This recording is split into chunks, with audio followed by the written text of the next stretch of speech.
There's rubbish everywhere, man, help me please someone. Someone who can help me clean up all day long. There's rubbish everywhere, man, clean it up right now.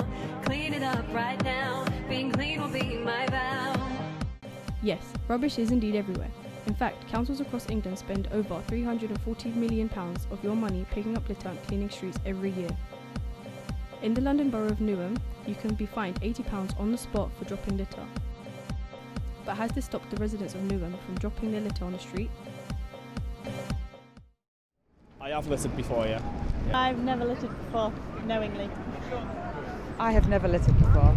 Yeah, I have, unfortunately. I'd be lying if I said I didn't. Littering can affect the environment in many different ways. It ruins the look of where you live and also is very dangerous to animals. Especially in the sea and in river systems, animals can often eat it.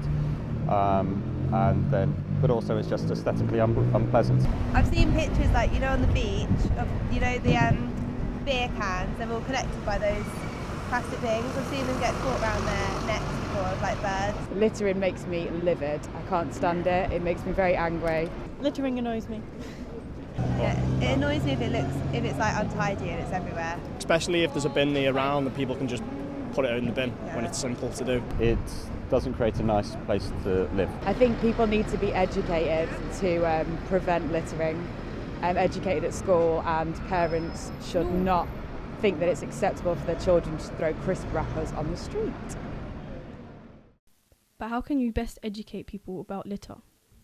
We spoke to John Crockford, a teacher of music at Newvic College, to discuss a project he runs where unwanted items are recycled as musical instruments.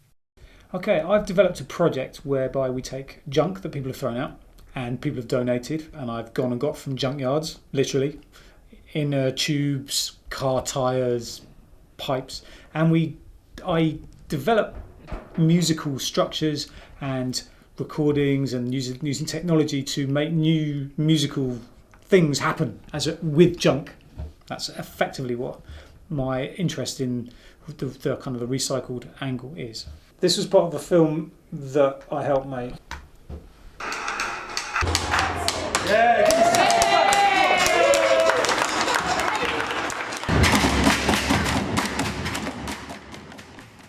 As John has shown, it is possible to teach people about litter by using litter itself.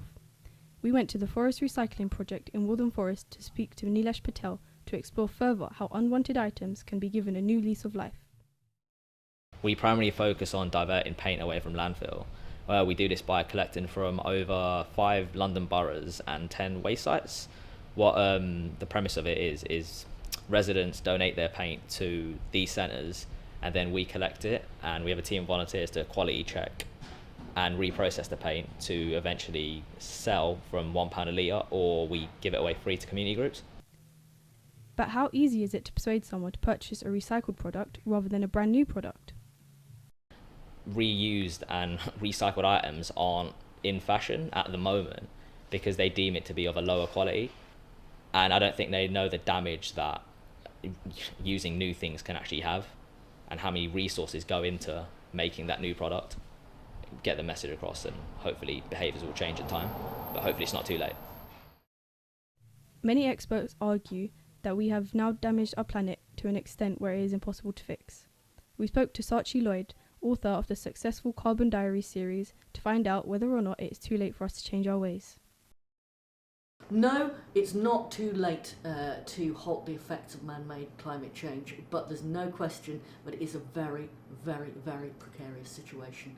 Climate change is the big challenge for this generation. In fact, it's the challenge of the 21st century. Human beings have proved themselves the supreme, adaptable and smart mammal. There's a reason why we're at the top of the food chain. We took care of ourselves in the past. We thought for ourselves, for our children and our children's children. We need to show that same level of wisdom and forethought that we have shown in the past, and we need to start acting like that again. That's what humanity needs to do. No problem. But can we rise to this challenge? From what Saatchi tells us, litter is really the least of our worries, but it does highlight how our attitudes need to change.